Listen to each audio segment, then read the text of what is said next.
Before we begin, let me freeze the video quickly and say something. You're broke. You need money. I'll admit, the title might be a little clickbaity, but watch the entire video and I know it'll help.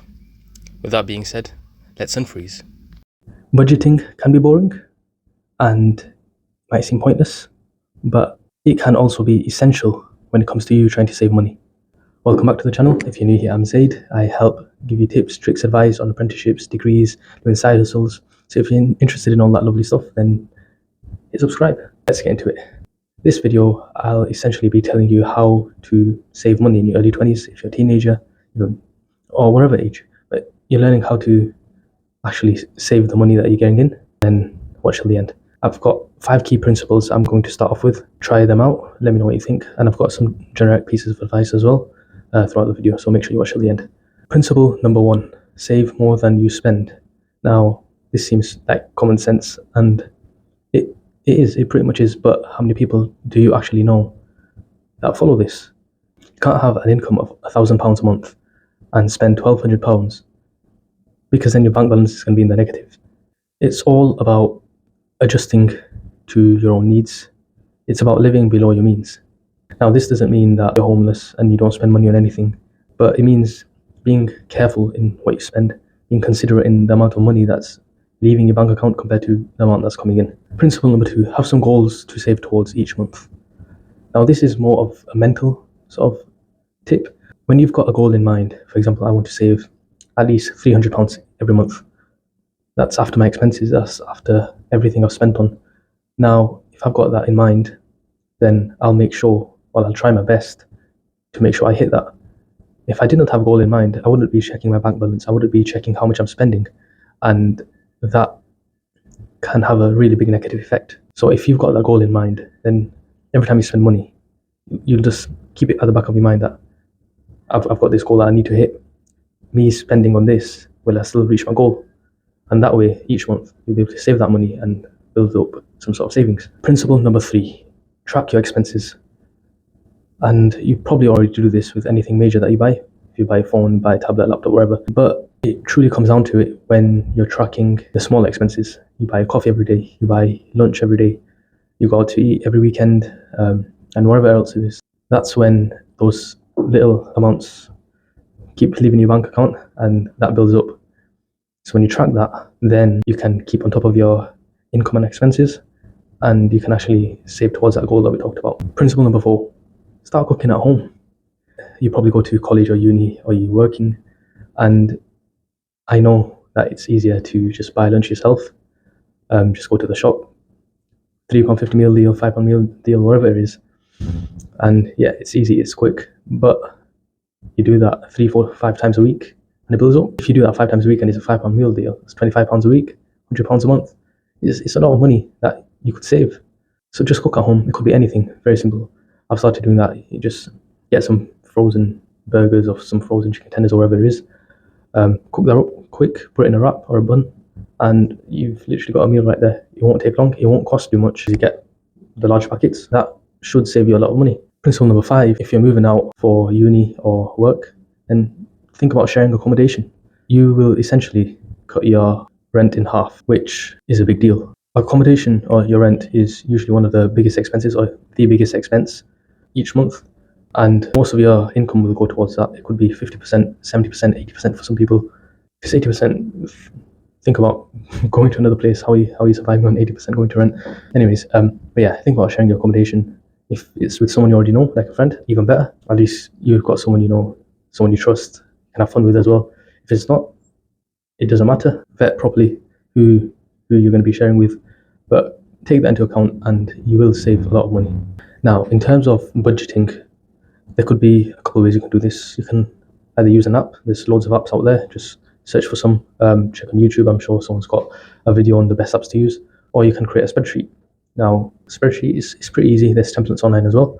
You just write your income. If it's more than one income stream, then put that down and write all your expenses. This could be your phone bill, anything that you spend on food.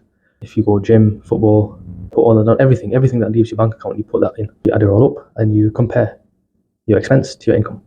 If your expense is more than your income, then you've got a problem and you need to somehow fix it. If your income is still higher? That's number one. That's a good start. Number two, how much higher is it? Do you have enough to be putting away into savings? Number three, can you find ways to cut and save? If you're eating out 3 times a week, could you cut that down to 1 or 2? Save some money there. If you're in an expensive gym, is it needed? Could you go to a sort of cheaper one? And yes, a gym, if you're working out, is good for you. If it's worth it, go for it, because that's something that actually benefits you. For example, if you've got a really expensive phone bill, if you're on a contract with your phone, so you're with a provider, that you could be paying like £30-40 a month. You could instead just buy an unlocked phone for much cheaper and then separately pay for a monthly SIM card. And I guarantee you that will save you hundreds of pounds. So think about doing that. That's one way of budgeting. The whole point is that you keep track of it. And when you keep track, you can see where your money's going and how you can save. Another piece of advice I have is to have a savings account. You'll open this. Now, as a Muslim, there's savings accounts which offer interest. I'm telling you, don't do that. If you're not Muslim, then that's up to you. But for Muslim viewers, look for savings accounts which don't have any interest rates on them. And there's plenty of those. You can Google them. I've got a Santander one, which offers 0% interest rates, which is pretty good. The whole point of this is each month, after you've calculated your income and your expenses, you list it all down. You see how much of that you can put into your savings account. Try to do at least 15%.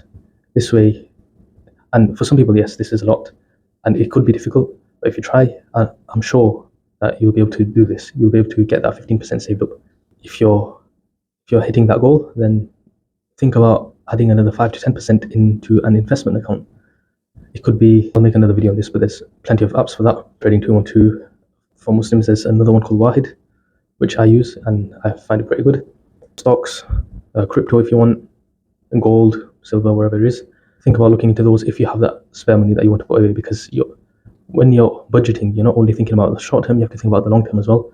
And putting some money to the side. If you're already putting money to the side for savings, it could be a good idea to put some into investments as well. Now, I've given rough figures, so 15% for savings account, 15 to 25% savings account, another 5 to 10% in your investment. But this depends on what your goals are, essentially, your long-term and your short-term goals. How long are you willing to keep that money inside investments, for example? If you're able to keep it there 10, 15, 20 years and it won't bother you, then put it in.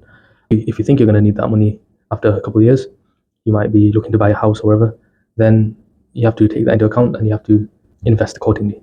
The process of your income coming into one bank account and then transferring that to a savings account, make sure you automate that. You can just do that by setting up a standing order. I think that's what it's called. You set up a standing order from your income account to your savings account, and that way you don't even see the money, or you don't actively transfer the money, so you won't forget. This way it sort of saves a lot of hassle and saves some time as well, and it's just that aspect of not forgetting. Now, the point of this video is to save money. It doesn't mean you live some monk lifestyle and you don't enjoy yourself. As a young person, you should enjoy yourself. You can spend money. What I'm saying is spend it on the right things and don't go over the top. Don't sort of excessively spend on things that you don't need. But spend it on experiences, on activities. If you like to go traveling, spend it on traveling. Maybe budget travel. That's a pretty common thing now. And there's loads of ways you can do that and still experience everything you want, still have that fun. You can go out with family and friends. Maybe go out doing activities which don't cost as much money, maybe free. Spend the money on healthy food instead of eating out 4 or 5 times a week and eating crap. Spend it on healthy foods, on your greens, on your veg, on your fruits. Get that protein in and all that good stuff. Basically, spend that money in a way that it creates memories. I don't know about the healthy food stuff, but the travel and the activities and all that stuff, yeah. I've recently started doing that, spending some money on travel with friends and family and wherever. And you remember it, and that money actually seems worth it compared to if £100 a month goes out to getting a meal deal every day. I'm not going to remember that.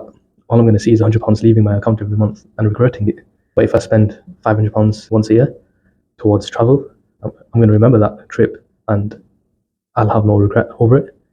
So think about where you're spending it and spend it wisely. So just a quote here. You have to be intentional in your spending and create strategies. What do I mean by strategies? It's everything I mentioned before. Track it all. How are you going to spend? According to your income, what will you spend on? And that way, you have this strategy and you follow it and you end up saving money. Just some questions to ask yourself, which could also help you save money. If you commute a lot to work or to college or uni, how are you commuting? Are you taking a car? Are you taking the train? Are you taking the bus? If you are taking the train or the bus regularly, have you got a rail card or have you got a bus pass? If you're not too far from your work or your college, then can you walk it or can you cycle? Because that'll save a lot of money. The car that you got, that could save a lot as well. Insurance is very high. There's ways around that. When you're going out to shop to get your food or whatever, just do a weekly shop instead at Aldi or Lidl or somewhere cheap, rather than getting items here and there, which end up being more expensive. Or what I'm saying is get groceries and cook your own food at home for the week maybe, or however you want to do it, but it's much cheaper doing it like that. If you're a student then and you've got a student email, then a lot of shops have student discount. Look for that. You can save 5 to 15% in a lot of places. That can save money as well if you're buying tech or protein powders or whatever it is. They'll have those discounts. One which is pretty common nowadays is buying clothes either online or in shops. A lot of money is spent towards buying clothes and designer wear. Is there a point? I mean, it's pretty simple. Looks decent, good quality. Bought it for about 10 quid. Do you need a jumper or a hoodie that costs £100, £200? If you're buying a suit or whatever, maybe yeah, spend the money. Buying good shoes, which are worth it, not just crappy shoes, which if you wear it, it gets dirty, it gets worn out. Think about it. You don't want to be spending £200 on shoes when you're a student, hardly making anything, or if anything at all, or you're making £500 a month and half of it goes towards shoes. So just think about what you're spending on. Is it necessary? Is it needed? And even if it's not needed, is it worth it when you can get something similar to it for much, much cheaper? Just sort of a final tip. Just look for deals and discounts wherever you go. If you need it, online there's loads. They've got promo codes and things like that. If you found this helpful, let me know what you've changed or what you're thinking of changing to adapt to your lifestyle. If you're using the income expense spreadsheet, and let me know if this works for you. That's all, and I'll see you next time.